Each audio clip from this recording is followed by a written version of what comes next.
I'm okay, I'm okay. So go ahead and kiss me like you miss me. Moving slowly forward, I don't mind, I don't mind. We may be crashing, but the sky won't fall. If it does, I wanna have it all. Thunder doesn't know how fast we fall. We can have it all. We can have it all.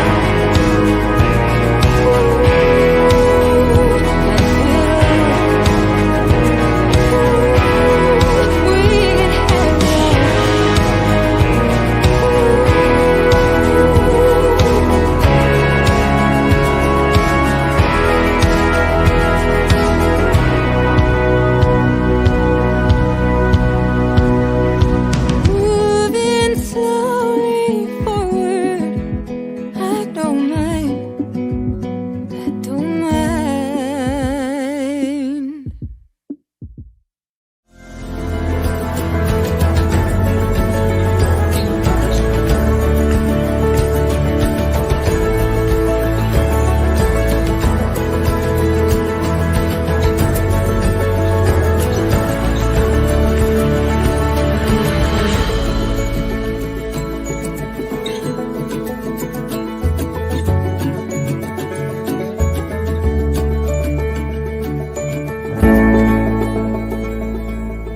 I'm Julia McClellan.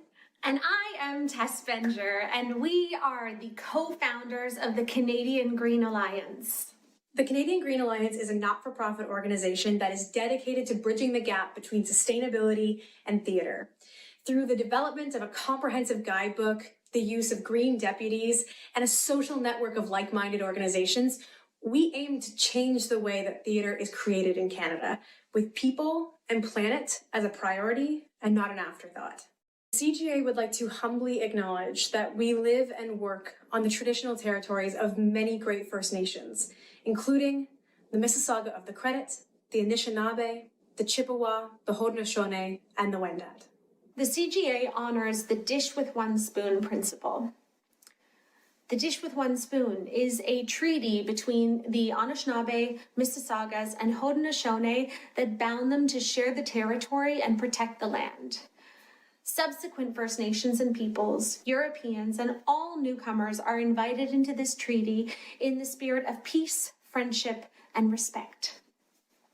One of its core values requires that those who use the land don't abuse the land, and that people should only take what they need to ensure that we leave behind a healthy, long-term, sustainable environment for future generations. The CGA would also like to recognize that not only do we live and work on stolen and unceded land, but that the country of so-called Canada still has much to do towards true reconciliation.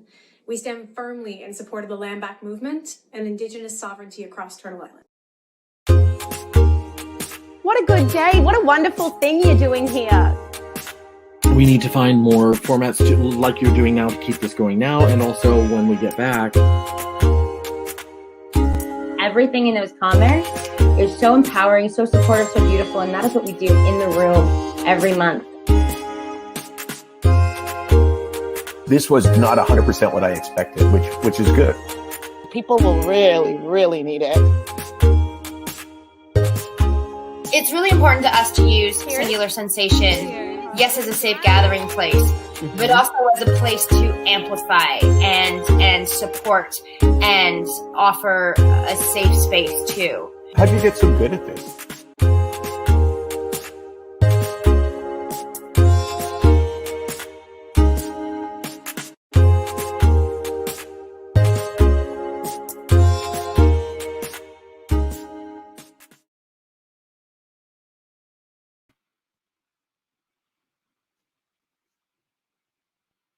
All right, so hello everyone. Thank you all for joining us. My name is Toni Sappong. I'm going to be the moderator tonight. I'm super excited to be here. Thank you so much to Canadian Green Alliance. We're going to have a really fun and I'm sure illuminating discussion with all of these wonderful panelists about the topic of climate justice, which is such a broad topic. I'm so excited to see where this discussion goes. A little bit about me. So I am a family doctor. I work in the shelter system with the homeless population. I am one half of Plastic Free Toronto, which is a social media-based platform that is designed to provide education and community building around topics such as environmental justice, racial justice, climate crisis, of course, plastic, and many other topics under the broad guise of sustainability. So I'm going to have our wonderful panelists introduce themselves, and I'm just going to go in a circle based on what I can see on my screen. So Lisa, would you mind giving just a brief intro about you and all of your wonderfulness? Sure. Hello, Goe me Delaway. Dalawasi Lisa Nasson. My name is Lisa Nasson. I am originally from Mi'kma'ki, also known as Nova Scotia, Millbrook First Nation. We are the people of the dawn over there. Currently I'm living in Stratford, Ontario. So I am an actor and emerging director, hopefully, we'll see. And yeah, I was a part of the Birmingham Conservatory during the pandemic. So before and then during and then after, we just wrapped up all masks in the room and things like that. And I'm to be in R+J this summer, hopefully as Benvolio. And yeah, happy to be here. Nice to meet you. So exciting to have you. Thank you for introducing yourself. Maybe we'll go to Camila next. Cool. Hi, everyone. My name is Camila Diaz-Varela. My pronouns are they, them. I was also born in Mi'kma'ki in so-called Nova Scotia to a Mexican family. So I'm first generation Mexican to this part of the world. Now I live in Toronto, in Toronto, and I've lived here for like 15 years.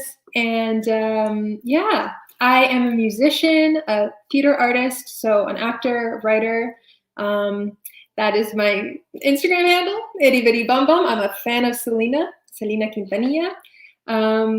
Yeah, and right now I'm an artist in residence at Aluna Theatre. So Aluna Theatre is based in Toronto.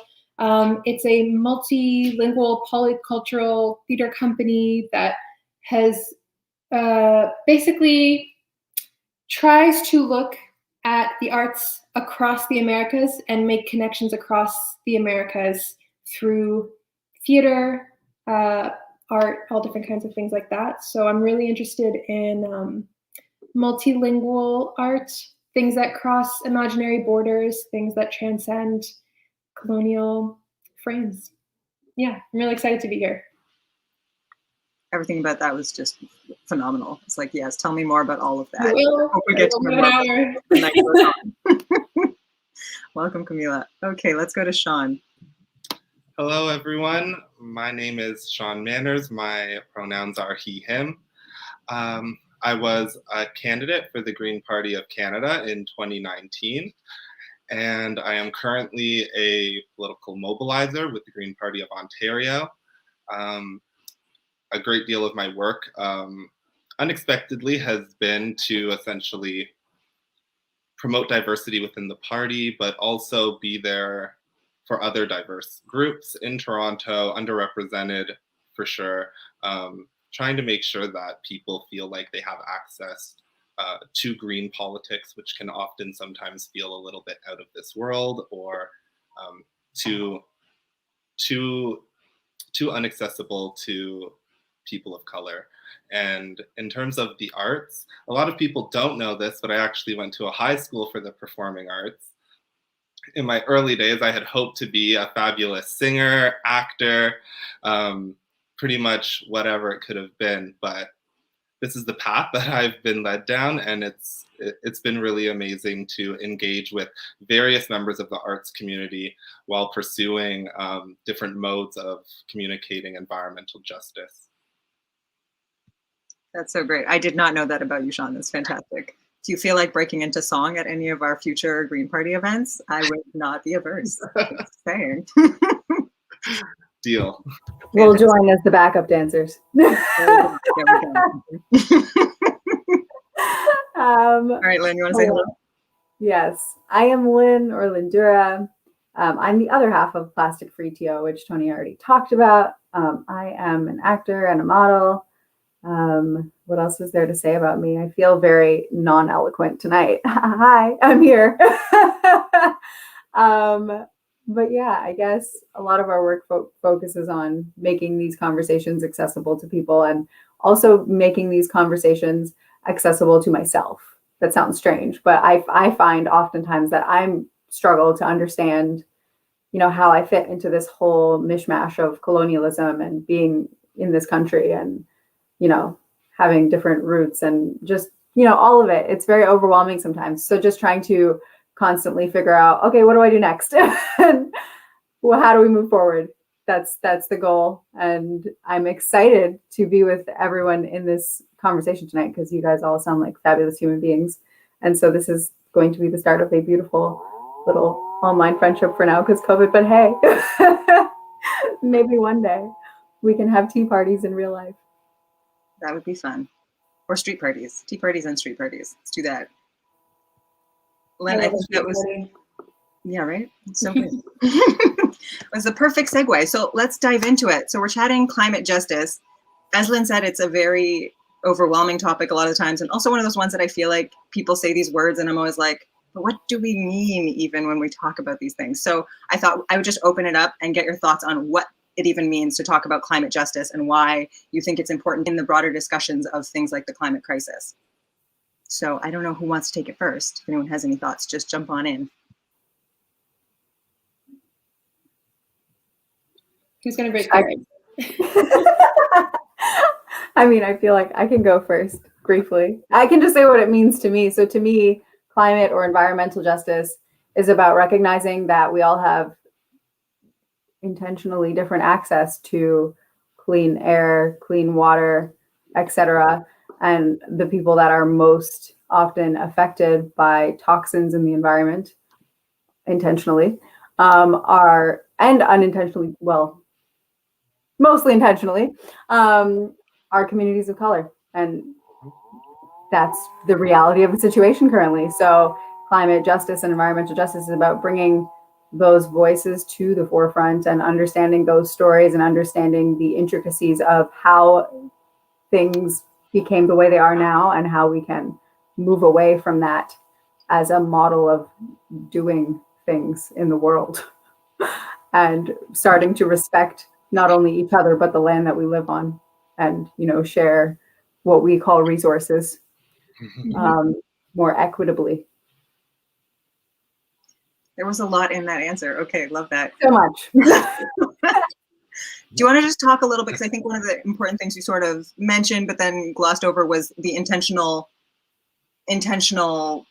exposure to toxins and things. Do you want to expound? I think let someone else. Okay, we'll come back to that.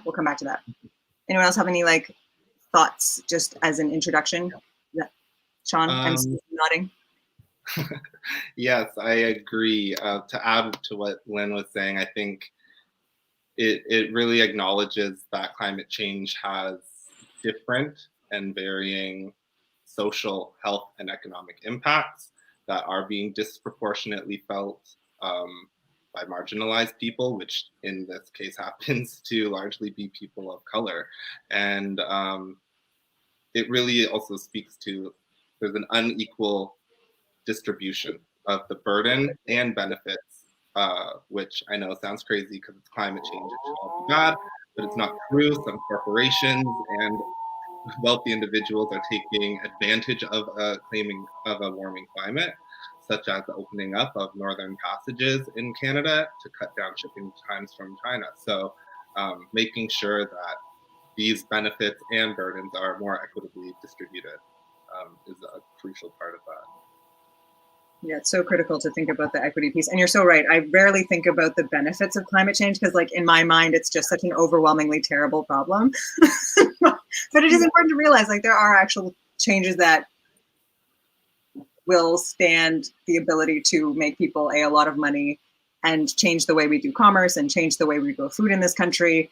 And so there's all sorts of impacts that potentially, hopefully, if we can figure out how to do this better, and I think this is why conversations like this are so important, hopefully we can figure out a way to share that wealth so that we all can, be brought forward together. So that is, my dream. We'll see how that goes. Yeah. Camila, you want to jump in?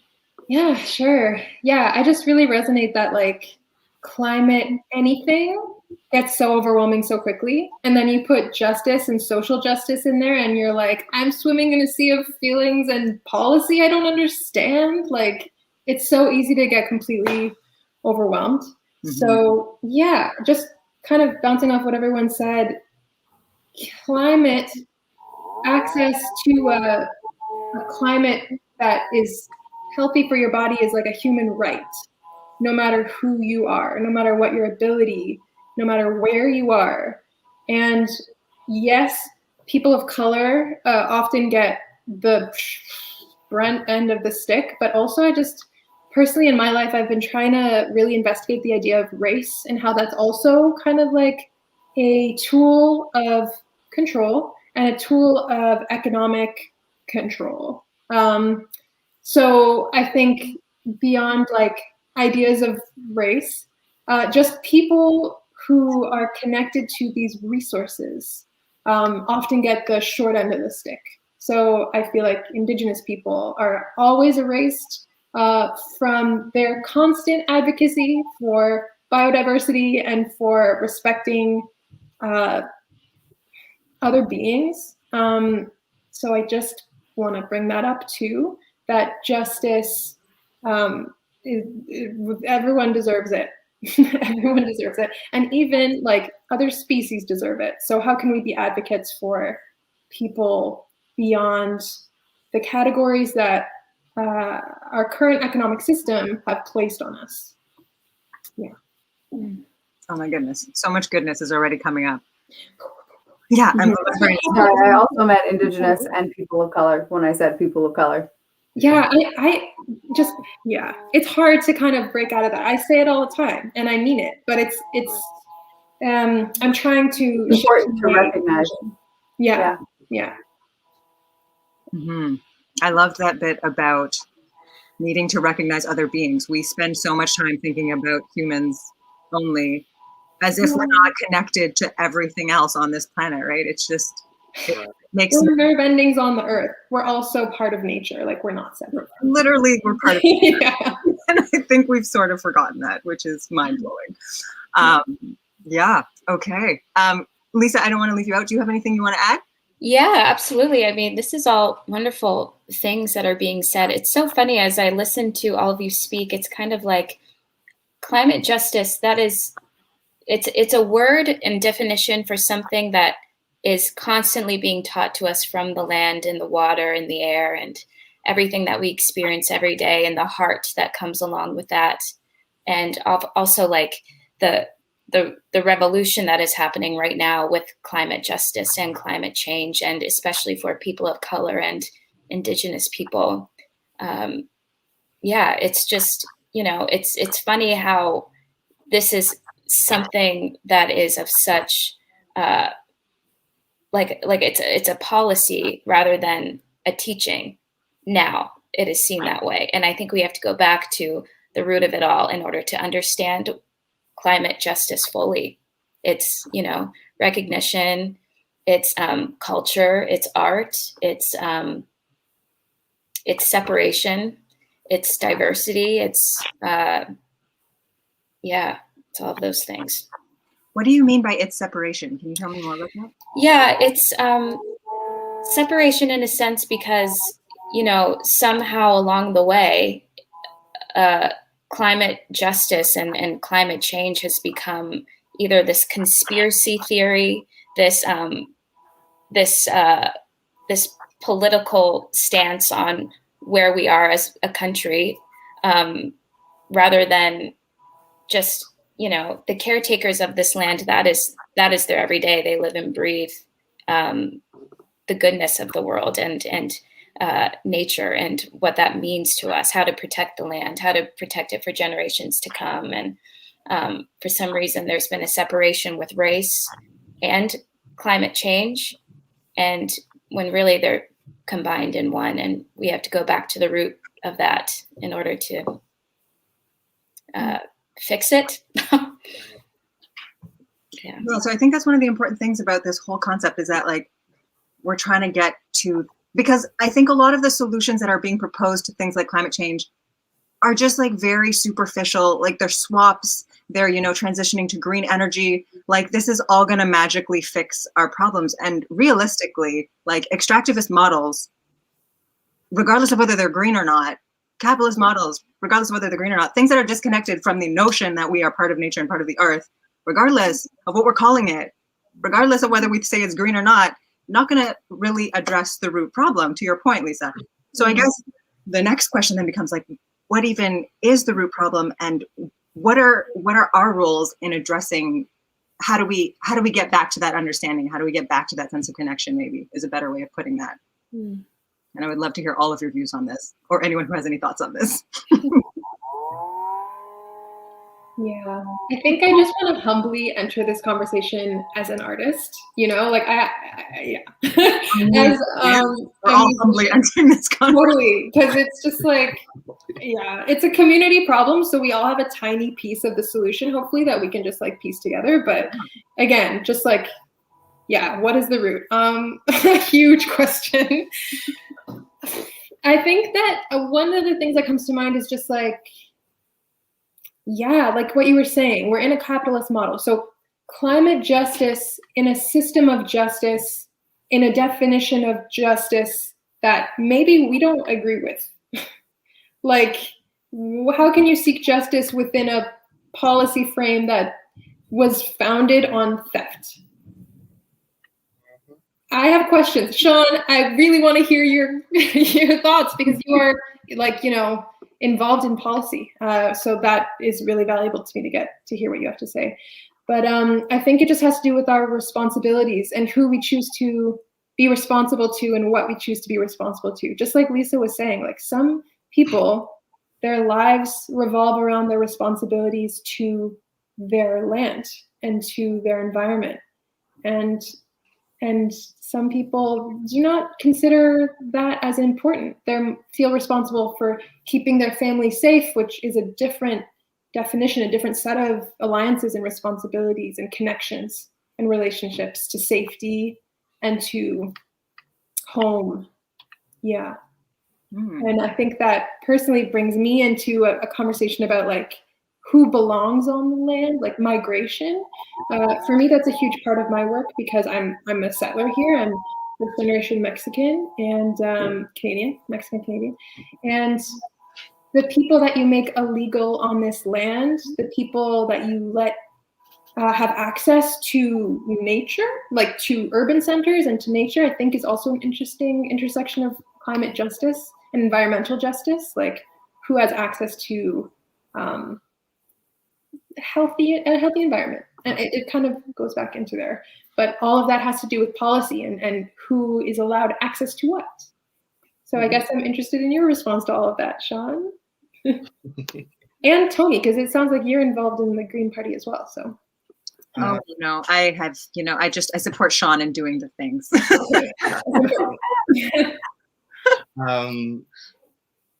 Okay, so my takeaway or my response, again, very, very humbly entering this conversation as a Politico, is that I look at it from one way, from, I guess, two perspectives. There's a policy response that needs to be, right now we have policies, yes, in a capitalist model that are very linear. It's always if A, then B, then C. If I preserve a forest, I generate carbon credits, I make money. Everyone wins. And that is a lot of the models that we've seen implemented now, particularly coming out of the Kyoto Protocol. For instance, REDD+, which is reducing emissions from deforestation and degradation.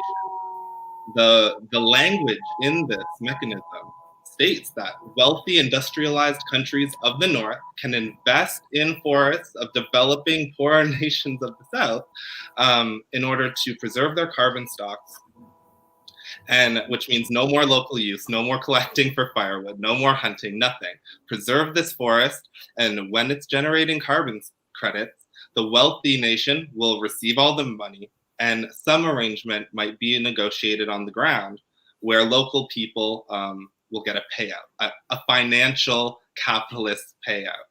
And so what we see in this endeavor to reduce emissions and bring climate justice, etc., is that we forgot about people in the process, people on the ground. Inevitably, the outcome of these projects, a large amount of them have generated no profits, and no local people have benefited. What I find troubling, and the connection to capitalism in our responses, is that a lot of these communities they don't partake in a typical economic system. A lot of these are indigenous communities. Some are communities, for example, in Indonesia that have scarce contact with other populations. So handing them 100 USD doesn't mean anything other than bringing them into this capitalist fold. And these are the resource users. Responses from government that I can see should take this into consideration.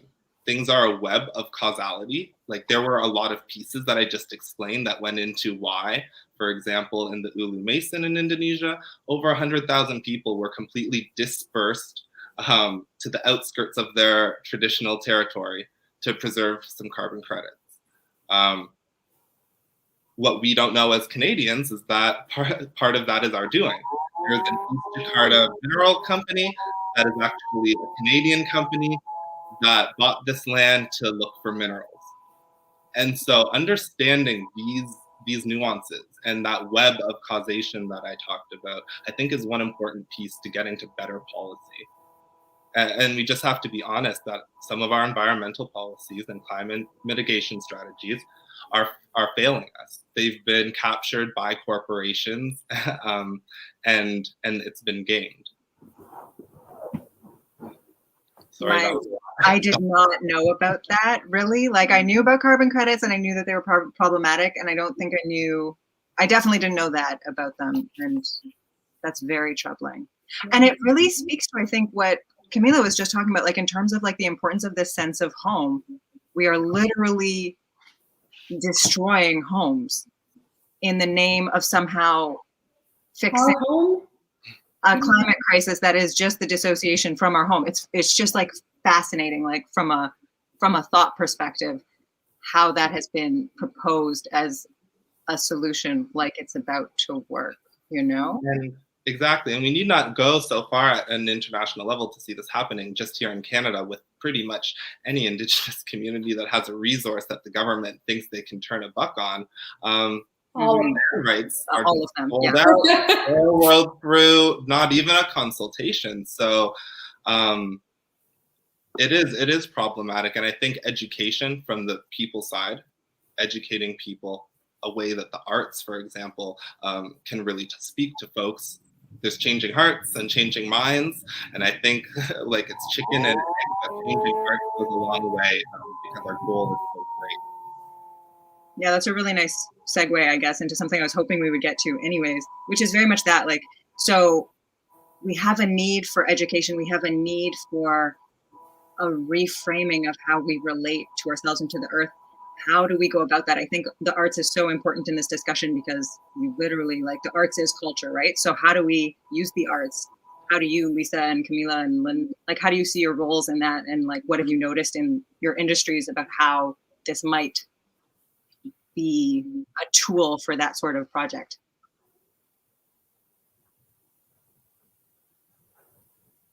Yeah, that's another big question, hey? Questions tonight, guys. I'm sorry. I love it. I love it. The topic was just so beastly that I was like, I'm just going to throw these questions out. We'll see what happens. It's so necessary. It's amazing. Oh, goodness. Well, I guess I'll just give a little example of what I'm going through right now. Yeah, so I'm currently in Stratford studying Shakespeare and working on Shakespeare plays. And, as we all know, that's not a framework designed for people like me, and especially, considering where I come from. So in terms of putting all of that we need to change into the art, that is paramount. And in order to do that, we need to have people of color and Indigenous artists in the room in order to make these things possible.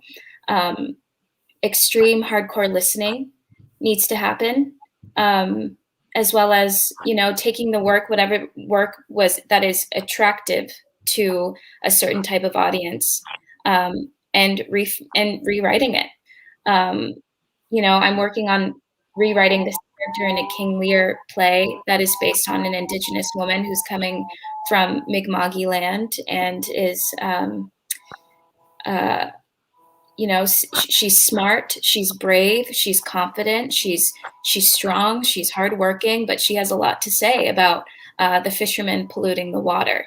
And if we mix that prose and verse speech with a modern day Indigenous perspective and put it into those shows that attract this audience, then maybe we can make some noise, and that's where it begins. You know, art is very attractive and people kind of idolize it.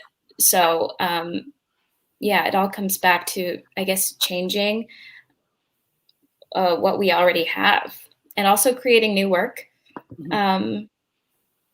Yeah, but that means, again, like listening to the communities who are suffering and listening to the elders and the caretakers. And it's so easy to dismiss that and say that, but they're not working with us. Well, we have to change that we have to let them take the lead, and we can't go into the communities. We have to find a common ground. Is that something, I guess, you're rewriting King Lear, you said, right? Yeah. So cool. So cool. Can I watch this? When is it coming out? Oh, goodness. We'll see. Who knows? It's a long process. You tell us more. But has there been, like, I guess, a bringing in of, like, Indigenous elders and that sort of thing into that process, or how has that looked for you? Basically, I'm on my own so far on this one. I mean, during the pandemic, I went home, and it was all during the moderate livelihood of the 1752 attacks that were happening on the wharf there with the fishermen.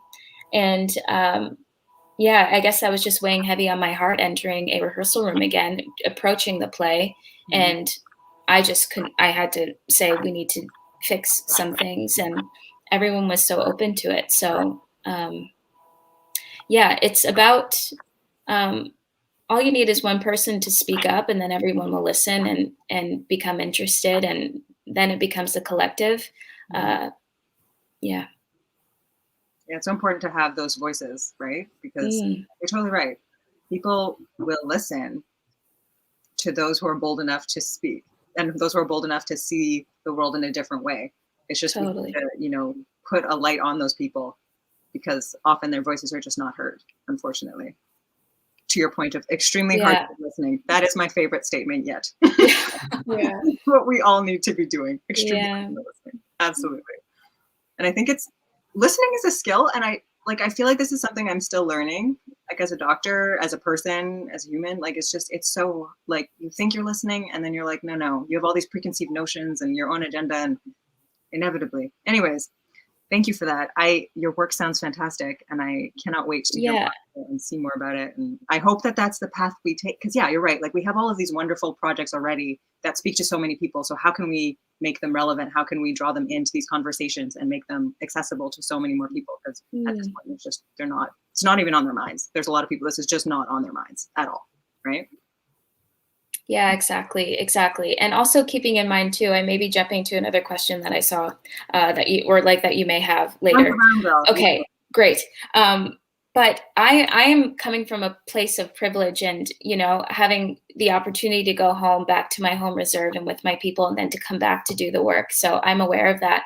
But there's a lot of people still on reserves who are suffering because of the environmental crisis. You know, they have trouble breathing, they're sick, they grow up with pollutants in their food, and then they stay home to fix the problem. And what if there was a young girl who wanted to be an actor or a writer or a director, who was of color, who is Indigenous, and wasn't able to go out and pursue those things because dad got sick and I had to take care of dad, or, you know, wanting to bring in a traditional way of speaking into a mainstream work, but was never able to learn it because the elders have passed away due to the pollutants in the air. So yeah, so it's very important that we do that hardcore listening because, you know, we're lucky to have people coming into our industries. Yeah, yeah. I really thank you for bringing that up. What you just said about, especially just, I think in our discussions of climate justice, they can get a little abstract, but like realistically, like we need to be improving the everyday conditions of people's lives so that they can, in fact, you know, pursue their highest calling. Like if they, you know, can't feed their families, or they can't house themselves, or they can't, you know, access an education, like all of that has to be at the center of justice and all of our conversations on climate justice and environmental justice. Because otherwise, like, again, we have this problem of the people are not going to be heard. The people we need to center in these discussions aren't going to be heard because they're too busy, you know, living their lives, understandably, and taking care of, you know, their people, taking care of themselves, taking care of their land, like all of these things. Yeah, so much there. My goodness. I'm going to let other people chime in because I could talk, but I'm not going to do that because y'all have great thoughts, I'm sure. Could you repeat the question? I don't know. Yeah, what were we in? We were talking about the arts and what the role of the arts is in environmental justice and climate justice and moving us forward. I think that was the question. But my mind is absolutely just reeling now with thoughts based on what everyone has been saying. I'm just like, wow. Yeah, I just have like a short addition maybe to like something that I was reflecting on while Lisa was speaking and while Camila was speaking. I think so. One of the things that I love about the arts is it sounds so strange to have to use this word, but like humanizes. We're all human, yet somehow I feel like we often fail to make that connection when we talk a lot about some of the issues related to climate justice or any issue really. It's just that like we other everyone very easily, and I think Camilla, you brought this up when we were talking about like us dividing each other based on race and all these things, and those separations I feel like often dissolve a little bit when you are immersed in the arts in an interesting way where everyone suddenly just becomes much more like you, or you can see yourself in everyone else in a way that you maybe couldn't before. Or it like, so not only does it bring that awareness piece where now you're, you know, taking a traditional English story and, you know, adding in elements of today and elements of Indigenous current events and other things. Like, not only is it raising awareness in that sense, but it's also, I think, opening up people's hearts and minds to think, to relate to people differently, or maybe, I don't know, speak to people differently. I feel like it just brings things up, like, and I speak just from personal experience of most of the issues that I've become aware of. I remember like really, really connecting to them when it was like a film or a theater piece or something that came to me through the arts, maybe even a song that I had heard. And that's when it really hit me. It's almost like there's this like information overload these days where you can learn so much about things going on. The news is full of things going on in other countries. Sean just told me about this whole carbon credits thing. And I'm like, really? This is a thing that's happened? Like, what? Why? Whose idea was this? But like, you know, it's easy to carry on with your life until it really, really hits you in a way. And I feel like the art really bridges that gap. And it's just like that automatic, like, boom, I just touched you. You can't unknow this. You can't unfeel this feeling. And now you must act because you have no choice. Like, it's almost like that. So I think that's why I love the arts and love being in this space with so many different people who are able to share their truths and or, you know, become the characters of other people's truths and tell those truths. Like, it's just, it's very powerful. That was long-winded, sorry. But also very eloquent. I love that. I I don't have much experience as of late around theater or the arts, but Neither do we in the past 12 months, so it's all good. I mean, maybe Lisa does, actually. sorry. Yeah, too soon, I guess. But I think that there are some, again, not to be this nuanced connection guy, but connecting environmental racism, also climate justice, issues of climate justice with theater and the arts, I think of issues of access.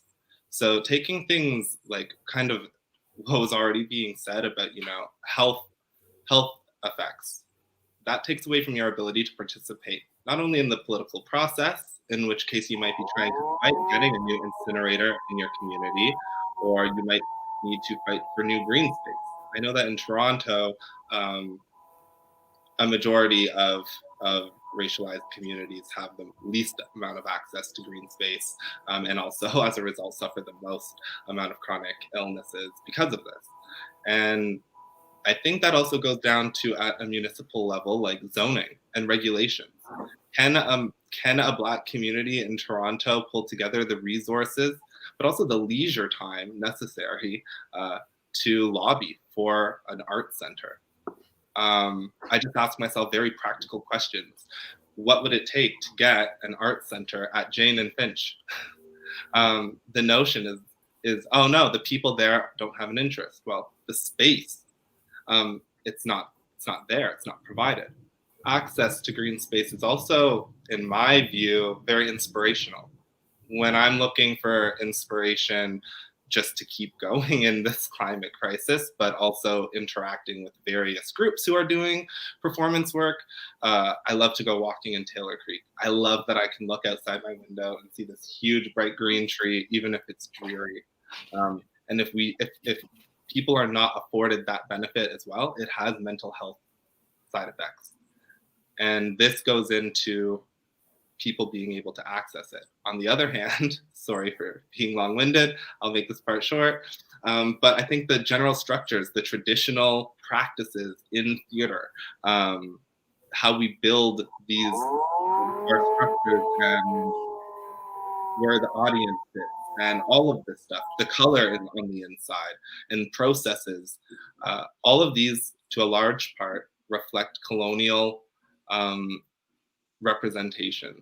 And it's not necessarily welcoming spaces for all diverse communities. And what's the answer to that? I couldn't possibly tell you, but more local participation and authenticity in projects rather than going for these larger globalized, I need 40,000 views on TikTok, so let me just hit every piece of the puzzle. Allowing room for authentic and centering those voices that matter. Mm-hmm. Yeah. Well, yeah, I agree. I really think the point about access is super important in theater, and the way that I can ground it for myself is that when I've been hired to be an actor in my theater jobs that I have done, often bigger contracts will bring me out of Toronto. So I will have to travel and uproot my life for like 3 months to go to a regional small town or like another large city, and have to, like, just on a very practical level as someone who's just an actor, like, have to buy a bunch of things so I can equip my home for only 3 months of time, rent, sublet in a part of a town that I've maybe never been in, and maybe I don't actually feel safe in. I feel like that's a reality of a lot of racialized people when they go into small towns. It's like, where is the safe place for me to go? What's the safest route for me to like walk? Because I also don't drive. So like walk or take public transit to the theater. And then often when I go to the theater, like, where is the actual art center located in your city? And who can get there? Do you need a car to get there?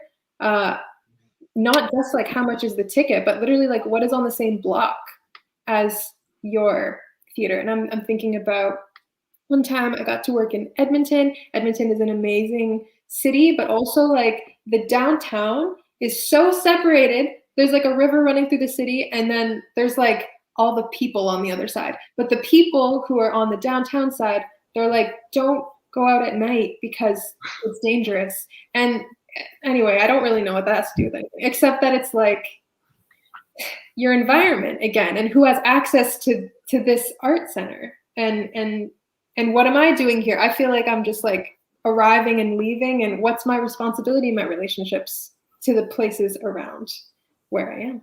So yeah, access questions. Yeah, I have them too. I don't know if I just like totally veered off tangent. Oh, that was actually really good. That was something I hadn't thought, like actually considered. I wrote down some notes about that because, yeah, just true. It's, Yeah. something I consider is how actors like have to travel, and sometimes it's short stay and all of the necessary things needed for that, and safety. Yeah.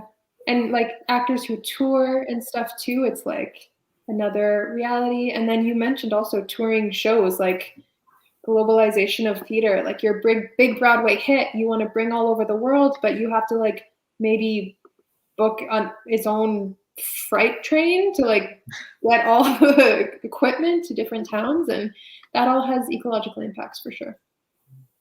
And the choices. I'm so glad we're having this conversation.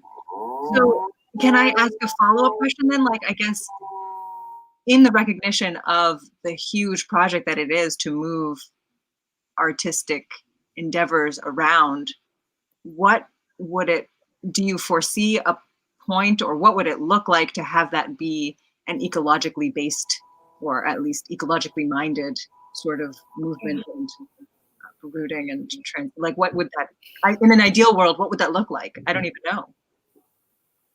Yeah, I definitely never want to prescribe to the idea that like movement is bad, because movement is natural. Traveling is like, seeds do it, we should do it, but we aren't doing it in a way that maybe is really being aware of all of the relationships that we need to be making to do that. So I think I have a quick answer. I, again, work with this theater company called Luna Theater, and they do this international arts festival every 2 years called Rutas, which translates to roots, and it's about Pan-American roots. So it's an exchange of international artists coming to Toronto. And I've been really inspired by the way that they build relationships with those international shows and those companies to come. And it's a big part of it is just, it can't be rushed. So it takes a lot of time to actually build relationships with international artists. You talk with them for a super long time. And then to invite someone here, an international show, also because it's independent theater, it's not like Broadway budgets. One of the things that they have done is they'll also just like try to partner with other companies here so that that show or that artist can do a bunch of different projects while they're here. So they're not just here for 2 weeks to show and stay in a hotel and get takeout every night and then leave. Like, it's actually relationship building. And so they'll stay for months here and around this area. And they'll like, there's this ambassador program that they had. So they would like pair international artists with local artists so that like there's actual relationships there. So like if you have a question about what to do in Toronto, you're not just going to go to the guidebook. You're going to, again, relationship, actually like go where you might have a lot of impact, or where you might, where the locals go to. So it's just like less disconnected from the reality of living here as an artist. Yeah, almost like you get to bring them to your home. Yeah, them experience at home, which is so beautiful. Yeah. Oh, cool. That sparks. I was having a conversation with Tess on Friday, and we were talking a little bit about this because I was a little bit scratching my head, like, oh, theater and climate justice, so much to learn. What do I already know, sort of thing? And it hit me kind of as you were just explaining, Camila, this idea of maybe fast theater and slow theater. Fast being go to the guidebook, go for your 1 week junk food in and out, whereas slow might just be developing that relationship a little bit more, finding a way to make your time more useful or impactful once you have already gotten there. Imagine if we all traveled that way all of the time. Yeah. I kind of love it. It's like, it's like the idea of building an ecosystem that you have I keep on saying responsibilities in relationships, like, forgive me, like that. You have that. Words. Yeah. Like, instead of just visiting or being an invited guest, a very fancy guest who gets everything catered to them. Like, really seeing your impact. Yeah. And I just wanted to drop this idea of, like, what would happen if you went to the same town like more than once? Like, you didn't also, like, I don't know, like, you actually, like, visited the same place every year at the same time. That's not actually a radical idea. Like, many cultures do that. They will go perform or with a certain community same time every year, but, like, Broadway large scale theater is very, like, maybe I'm judging. Tours do repeat places, but just like, yeah. What would that be like? That would be nice. In Toronto, I think all I can really remember is, like, Shakespeare in the Park. I do wait for those to show up again. I love those. Midsummer Night, that's my jam.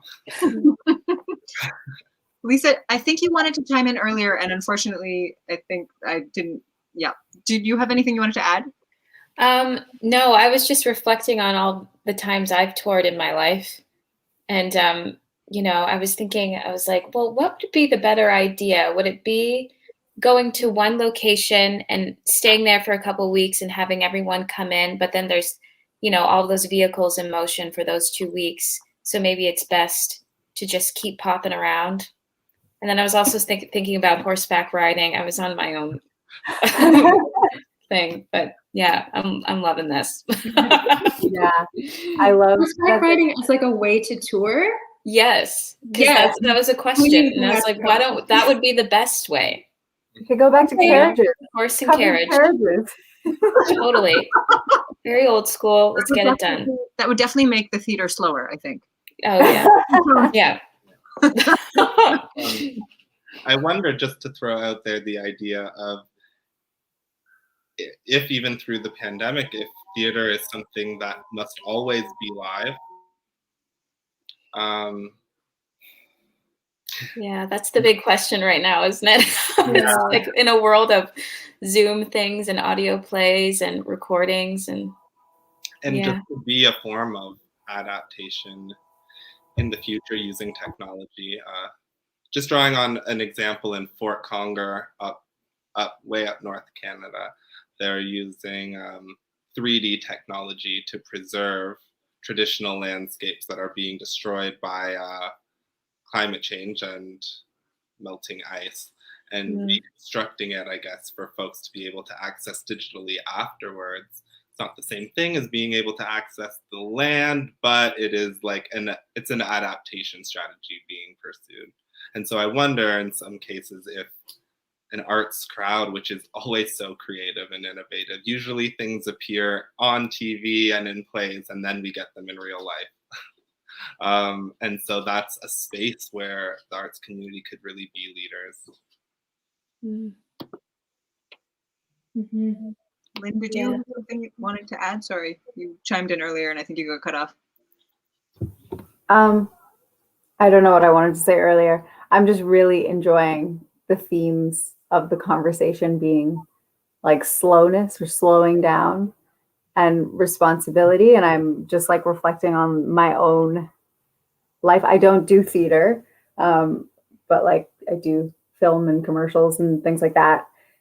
And even like taking what you've all said and sort of like applying it to my time on set and thinking about like why it is that I don't usually speak up about things. Like when I'm on set, And for example, there's like just waste, so much waste being wasted all the time. Yeah. And like what it would take to change even something that simple, and like what it would take for myself to like feel like I have the agency and the like, I don't know, the utility of like saying something and who to even say it to. But that being said, like just applying that concept of responsibility and also that concept of home that someone mentioned. And like, what if we actually saw all the places that we go to as home and really connected to them in that sense? Because I feel like oftentimes, because I'm going to sets in different cities, who knows where, and they're always different, it's always different people, it never does, like I never do think of it as something that I'm responsible for. It's sort of like oh, they set this up, they're responsible for it, and I'm just like one piece of the puzzle. So I come and go, and like when I go, it's fine because I'll do what I want to do. But while I'm here, it's like I'll just join whatever they're doing. And it's like, what would it take for me to challenge that notion and really be like, no, this is my space as well, and I share this, and we can all share it in a way that is responsible to each other and to the land that we're on in those moments. So that really opened up my mind, those concepts of, you know, slowing down to have these conversations, slowing down to make sure that we can take responsibility for the things that we're doing and the way in which we're doing them. Because I feel like everything's so quick all the time. Like, at least in my life, things happen so quickly. It's like I don't even understand how you guys put theater shows together so quickly, to be honest. Like what? Insane. Yeah. I think, like, what if we just slowed it down a bit and maybe, I don't know. allow us to What also- else? Oh, sorry. No, go ahead. There's a little lag there, so I wasn't sure if you were done. I'm done. I was just going to add on that it also allows us slowing down to think about the end resource, like the people on the other end of the production that we don't often think about, which is when everything gets thrown into the trash. If it's not reused, that trash ends up somewhere, and usually not in a hole in Canadian ground. It's shipped off again to communities that are in the global south or developing with very little means to even deal with this. And so that is a huge part. And I think the slowing down also allows us to have ways to reconceptualize how we can use some of how we can create pieces that can be reused, but also how we can reuse pieces or recycle, reduce what's out there, rather than make new and do over.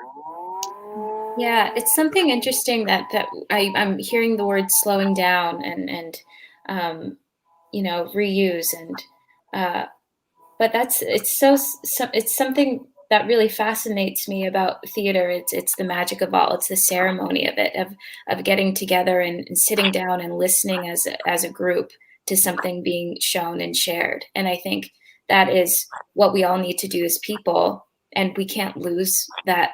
We can't lose that because then we're just we see something for a second and then we forget about it. There's no hug at the end of the show. Well, not that we can do that right now, but you know what I mean.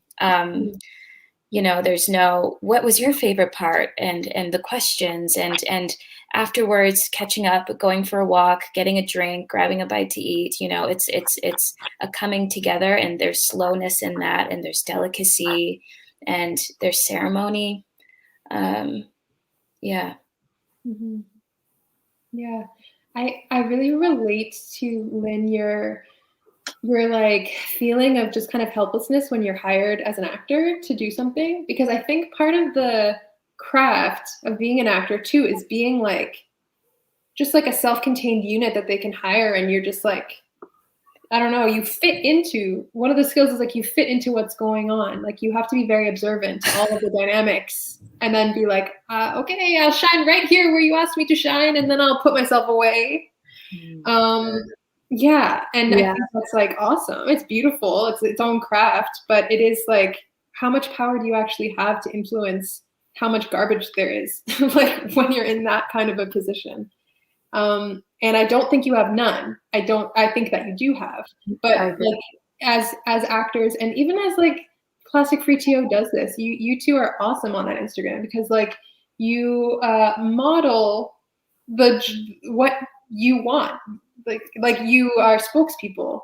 Like people look to actors because that's what they're like. We're here to embody things, and you embody your values. So I think, yeah, as actors, at least, like I've seen Julia of Canadian Green Alliance do this so beautifully, like go into rehearsal spaces and bring her own Tupperwares and start conversations like that. And I've heard her talk about that, and I think that's very tangible and an awesome thing to do on the level that we're at as actors, anyway. Yeah. Yeah, there's always that individual piece and then the collective piece, and trying to figure out where they meet, where to start. All of that is always, I mean, it doesn't, outside of acting, just I think in the world, it's a challenge for all of us, I think. Yeah. As Plastic Free TO, we spend a lot of time thinking about this. Like, what have we been trying to do? It started very much as an individual mission. Now we're just like, yeah, but like community change, community building, Yeah. We're just out here like, how do we do that? Yeah. So sense of community really helps. Like having conversations like this, meeting you all here, like just knowing that we're all starting to think about it. Like if I were to go into my next rehearsal space, I wouldn't feel so like nervous about bringing up things, because I know that it's a conversation that's starting to happen in our sector. I think that flows really well into some of the audience questions, which are really great. And I do want to spend some time getting to them. There's two really good ones about the theater industry specifically. So we'll start maybe with this one. This one's not so much specific to theater, but it's just arts organizations in general. And I think this is a question that even outside of arts organizations, all of our organizations, I think this question pertains to, but how can arts organizations investigate their relationship to the land beyond a land acknowledgement? Yay. That's another good question. That's a good job. There's some really good ones in the chat. Yeah, I was just saying this on the panel I was in before I hopped in here with you guys. There's something we need to re-examine how we do the land acknowledgement.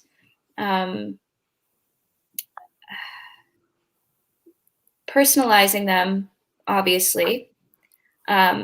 Pronunciation, totally. Recognition, absolutely. But I sat in a room once with someone who was of a theater company, and they asked me, why do we do land acknowledgements? What is the purpose? Why do we do them? And my answer was, well, we are privileged to have this theater building on this land, and we have to honor that. Long before there were theaters, there were oral storytellers sitting around a circle, passing on stories generation after generation after generation. And along the way, those stories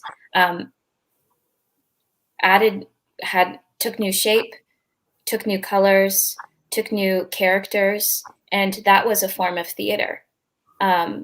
All coming from things that we saw, things that we experienced, animals that we've had relationships with. Those became our stories, and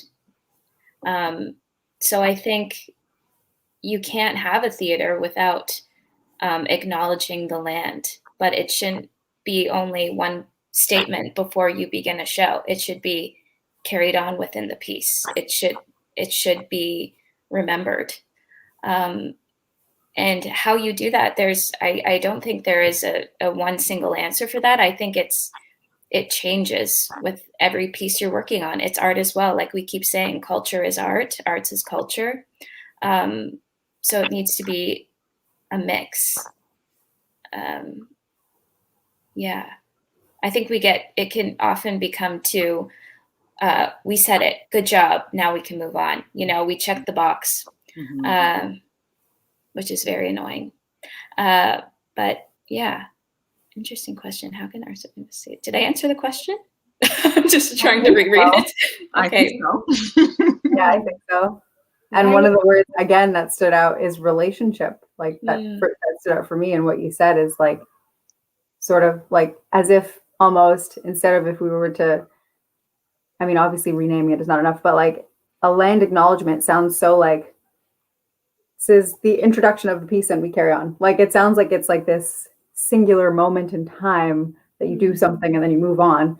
Whereas it's more of like a land appreciation that maybe would, you know, help people enter more into a relationship to like what really the purpose of a land acknowledgement maybe is. I don't have an answer to this one. But I also think, I'm sorry, go ahead. Sorry, No. Finish your thought. I didn't mean to cut you off. I thought you were done. My apologies. Yeah,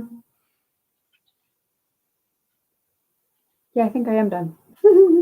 Land appreciation. That's my two. That's where my mind is going right now. It's more of like a land appreciation, moving towards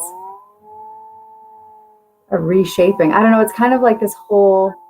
I can't remember what quote I saw alluding to the fact that there's like a whole bunch of awareness days, and you know, awareness this, awareness that, and we're at the point now where I think we need to move past like awareness days to like action days of like, okay, so what are we doing?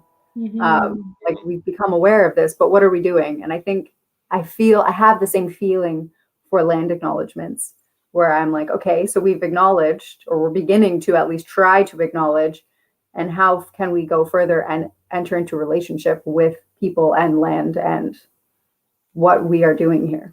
So that's the piece. Yes, totally. I feel like land acknowledgements, from my understanding, initially were a disruption in like the normal, you're coming to watch a show. But just like you just said, Lynn, we've reached the plateau where it's actually just like, here are the exits, this is the land, this is the show. Okay, like it's not a disruption anymore. And it's awesome that more people know more how to pronounce the names of the nations that they are indebted to. That's great. Lisa's perhaps. Yeah.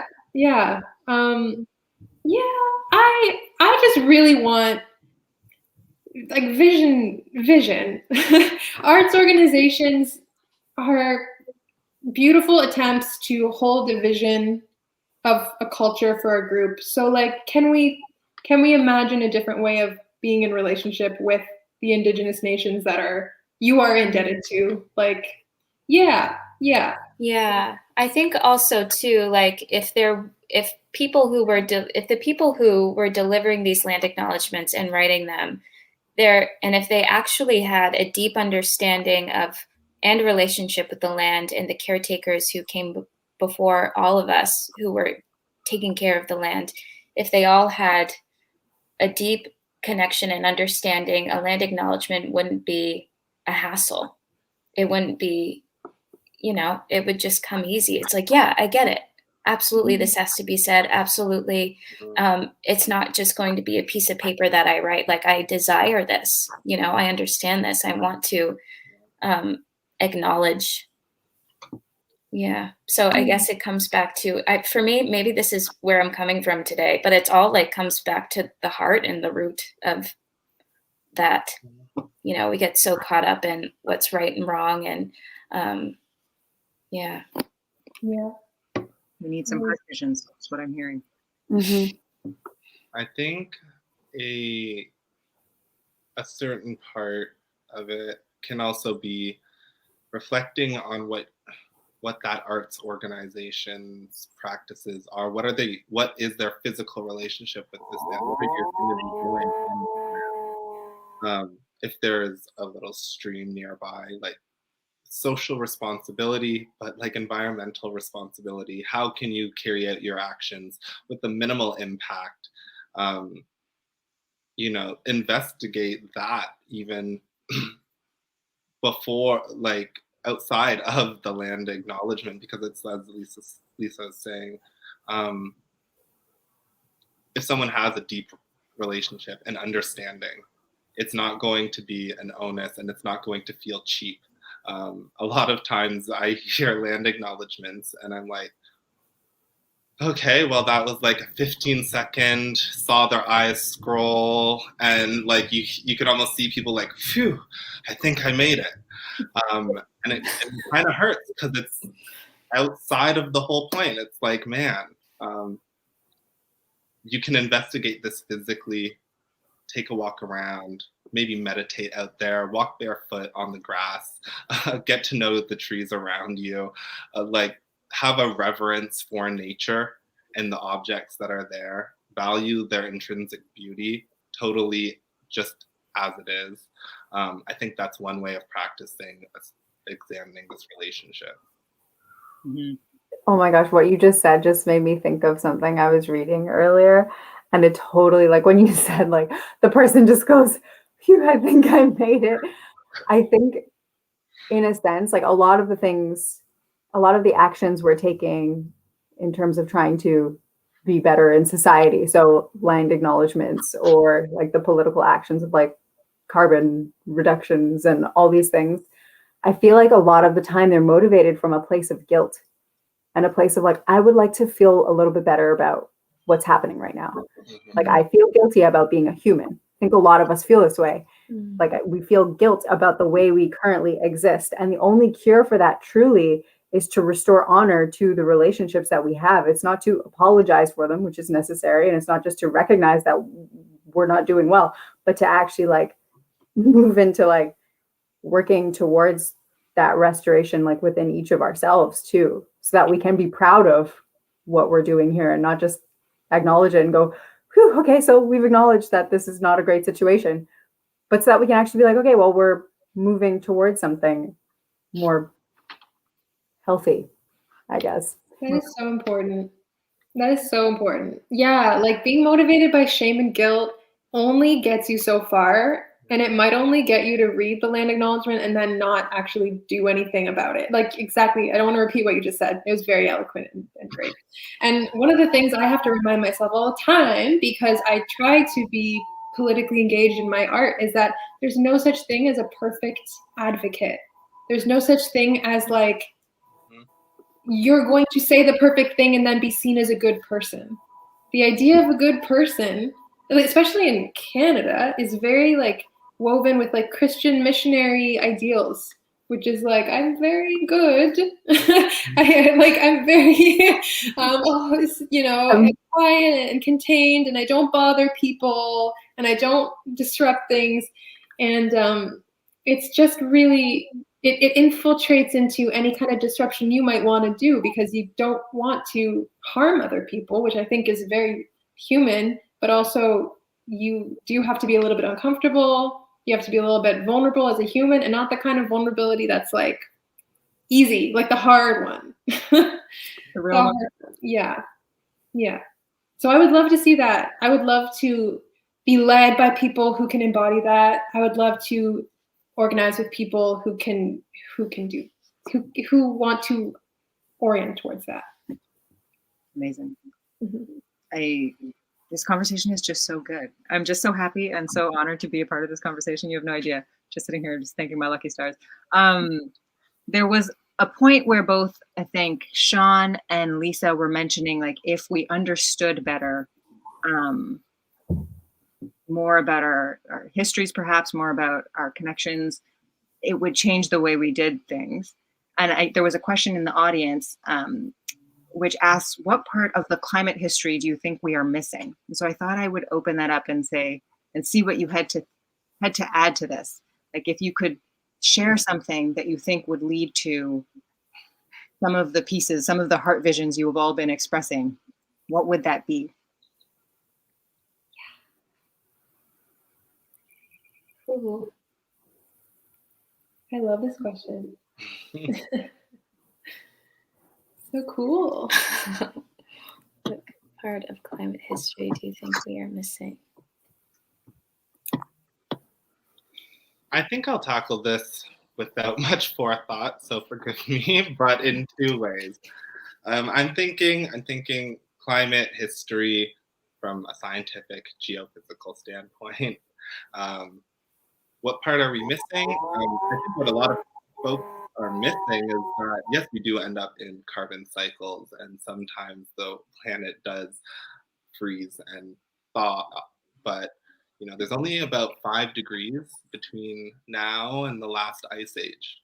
And when we're pushing like over 450 parts per million in the atmosphere, we're starting to really raise that temperature. And 3 degrees warming, 3.5 degrees warming, you know, climate models predict that it's uncertain about humanity's ability to adapt at these temperatures. So, and that's driven by anthropogenic climate change. So while a lot of naysayers or disbelievers and the Conservative Party of Canada may say that climate change is not real, they are relying on like that myth. They often point, oh, it's come and it's gone before. But no, we have the technology to pull atoms from the atmosphere, and we can say this came from a combustion engine. This is not just natural. From the other side, I think climate history, we need to look at the fact that some countries, like the developed North, had their time to emit as much as they needed to and destroy as much of their forests as they needed to and use all of our resources to get to where we were. Yeah. And so part of climate justice and moving forward needs to afford an equal amount of resource development and use from countries of the global south, but also in communities that are still trying to develop here in Canada that need them. When we say reduce emissions, there needs to be like the minimum rate to emit, like to even grow crops has an emission, and counting those as part of an emission reduction in some developing countries, it makes absolutely no sense. So recognizing the history of where we came from in Canada, the United States and Europe, and the high horse that we're on when we tell other countries to reduce and stop using resources. Absolutely. Like if us rich people who are 30 times more potent in terms of our carbon emissions are not reducing carbon, we have no grounds for anyone else to do anything. Right. Yeah, miss me. Absolutely. Other thoughts? Other histories? Other stories? I was just noticing how it's so funny to put climate and history together, like those two words together. Yeah, it's climate history. It's, I don't know. It's we're reflecting on our mother, the earth, and all that she's been through, basically. So what we were missing is, I guess, we're missing noticing that. We're forgetting that everything that we do, we participate in hurting her. So that's what we're missing. Yeah.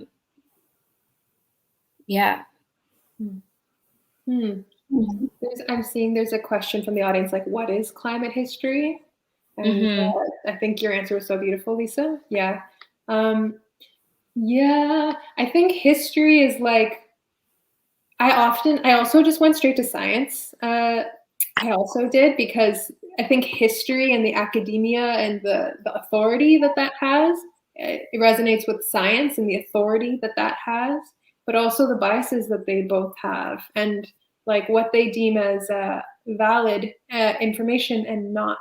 And it makes you think about data justice a little bit. So like, where are they even getting the scientific data to determine that is the degree that we need? Like, who are they talking to? How are they collecting information? It's a question I have. But the question is, what part of climate history do we think is missing? And I kind of want to go a little bit to like folk stories from the land that we are on. So like non-quantifiable, oral, really hard to pin down factual things are full of knowledge, full of nuance, and full of science. Yeah, and I think, I don't want to really go down this rabbit hole, but I'm from Mexico, and in Mexico, there's like this pre-colonial Mexica god of rain called Tlaloc, and it's called the god of rain because the Spanish conquistadors came in and saw that they were like honoring the rain, and they're like, oh, the gods, so many gods, so heathen, so bad. But actually, Mexica culture is incredibly scientific, and they were just like, it's actually the rain. It's not a god of rain. actually. It's the rain. So if you take a lot of the biases around like different knowledge systems, you have a whole world of science. You have a whole different way of organizing the stars. You have a whole different way of like organizing gender. So I think that it's a rabbit hole. Yeah, I love that. I think we often forget that science is made by humans. Yeah. I get into this argument quite a lot. It's an explanatory framework. It's an important explanatory framework. It does a lot of work. There are other explanatory frameworks that are equally as important and equally as valid and have as much truth and wisdom and, you know, potency to share. I think that's an important thing to keep in mind. Yeah, and I value science and I love it. But it's like, what kind of a world? You're a doctor. I don't know how to talk to you. But like, what would happen if we like had a scientific paper and like 1/3 of it was data, 1/3 of it was like the people who live there talking about what they see every day, and then another third was something else. Like, what a wild world we would live in. What if it was art? Imagine. It's Lisa riding a horse. Lisa riding a horse. My only dream. That's what I'm doing after this.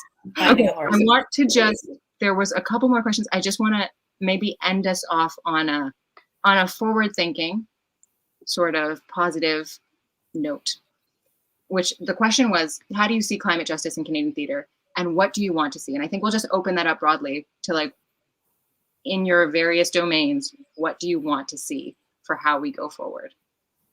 And I know that's a very broad question, so pick something that resonates with you. It doesn't have to be huge. We've got about 10 minutes left, so.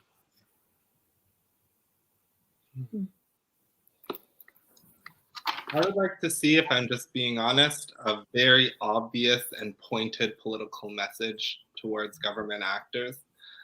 We will not be taking any more lies regarding regarding climate change. No more double speak. A dramatization, perhaps, although I won't speak to the level of trauma, but what happened with Wet Sweatin' was a crazy thing. Even watching government respond. And continued today. Yeah, so it's like something like that, but centered with the voices that are appropriate, not like, you know, government-led messaging. I just think something like that would be potent and powerful. Love that. No more lies. Let us tell the real stories. So important. Yeah, I think, Sean, you mentioned, oh no, my brain went blank. Wait. Oh, Canada's responsibility. Canada brings its recycling all over the world and says, please take care of this. Bye. Like, we have so many, Canada has this international veneer of like peace. And it's only because we invisibilize so many conflicts and we send them away, out of our borders. So I would love to see theater that actually is like, we are responsible. Canada is going to name the harms that our government has done. And let's talk about them, because as people who have investment, we pay the taxes, we vote the people, we need to know about what we're actually doing to other parts of the world. Like, we need to know. So really, yeah, uncovering no more lies for sure.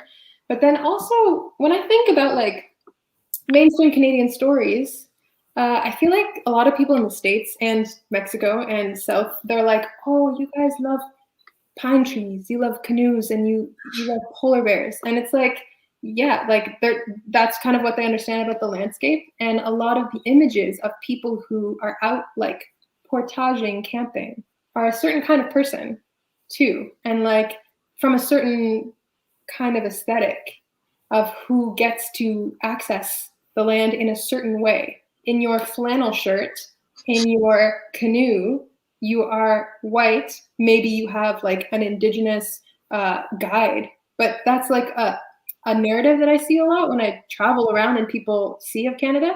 So I think one aspect is just like really changing who you see in what parts of Canada.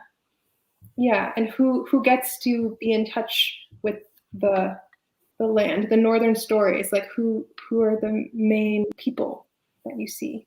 Yeah. Again, changing who we're highlighting. Yeah. How do you see climate justice in Canadian theatre? I have to read it out loud, otherwise I'll go off on something completely different. You want to see, that's the other half of it. What do you want to see? I want to see, the conversations change and shift to a meaningful place. Yes, money is important. Yes, hiring the big names is important. Because it attracts an audience and it, keeps our theaters running, which, we have to do. I'm so grateful for. We need all of that. But we can still do that by recognizing stories that are marginalized, that suffer from climate change. Because there are people in communities who are battling it on the forefront, and they're on the front lines, and we have the privilege of sitting and talking about it. But, there's people suffering. And what if there's a closet writer who's writing all about it and we'll never know who they are? So developing some sort of residencies for communities to come in free of charge, support them, build their confidence, let them build ours, and write the stories that we need to be putting on to, I don't know, to help our land. We get so distracted, I think, with, the shine of the show and the reputation and the ego, which those are all fun things. But I think it's a lot more fun to talk about the real stuff and bring in the stories that we're not used to and we haven't heard. So that's what I want to see. Completely agree. Yeah. And to add on that, I think some of the stories, because I kind of kicked it off, might have been on a more negative slope of how things are, but there are great communities doing great things. And part of what I do as a Green Party member and in my research at the Environmental Policy Institute is try to find those nuggets of joy of a success story, even if it's small in a community. I've been around in Newfoundland and some really small places where it was just a couple of people who rebuilt a culvert or completely stopped a mill from ruining their little pond. And I think people need those inspiration stories as well. Otherwise, what's the point? Why would you try if you've never seen it succeed? Yeah, I've been thinking a lot about holding space for both the joy and grief all at the same time, and the importance of that in being able to maintain, a sense of purpose and a sense of community and a sense of well-being. And I think the two have to go hand in hand, because otherwise, what are we doing with our lives, really? Lynn, do you want to have any final thoughts here? Everyone has done such a thorough job of answering this question, and my imagination is still reeling. I feel like my imagination is slow tonight, but the vision that is starting to unfold within me is, I think I want to see, and this isn't necessarily geared towards Canadian theater, but involves the arts. I want to see us show up for each other in meaningful ways, the same way that we show up to be entertained. People flock to concerts, people love to go out and watch plays and whatever it is, movie premieres, TIFF comes around, and there's so many people there to engage in something, to talk about it afterwards, to, feel something. And I would love to be able to bridge that gap and have all of us also be able to show up for each other when it is needed. When I think about when Lisa was mentioning that we have the privilege to sit here and talk about these things, whereas some people are literally sitting attempting to prevent pipelines from going through, or fighting on the front lines for things that really matter, for the clean air that we are all sitting here breathing. So I hope that we can connect to what really matters to connect and remember, like the very first thing that you guys said at the beginning of this conversation, which is that we are life, we are nature, we are earth. There is no separation between us and it, quote unquote. And at the end of the day, all that we create is beautiful, but what we need to preserve and what really matters is, life itself, maybe at some points. So if we could show up to do that, I think that would be amazing.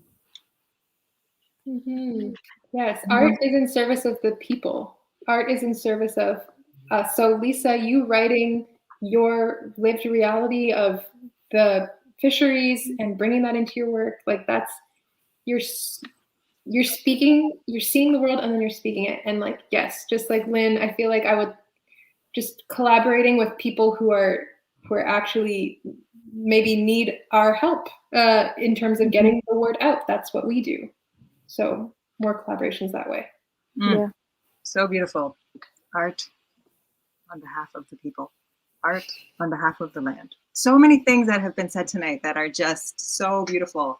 I want to thank you all so much for being here. Lisa, thank you for being here. Camila, Sean, Lin, thank you for sharing your brains and your hearts and your souls with us. I feel like this was such a rich conversation and such an important conversation, and one that I think we probably could have spent another few hours discussing. And I hope in the future we get the opportunity to do that, possibly in person. Can you imagine the joy that would be? Thank you for all the work that you are all doing in your respective domains to advance, caring and love and justice and change. And thank you for being the beacons of power and light that you all are. I am so honored to have been part of this conversation, and I thank you all for participating in it. And thank you so much to the Canadian Green Alliance for organizing this space and for allowing us to have these conversations, because I think it was, at least for me, such an important conversation. I agree. Thank you. Thank you all. So nice to meet all of you. Yeah, you too. And thanks, Toni, for hosting in such a generous way. Like it was very easy to. Yeah. Yes, your joy, for real. For real. My absolute pleasure. This was great. Unfortunately, we are at time, folks. So I am going to say goodbye and good night and be well. All right. Till next time. Thank you all, everyone. Thank you, beautiful humans. Bye. Bye. Bye.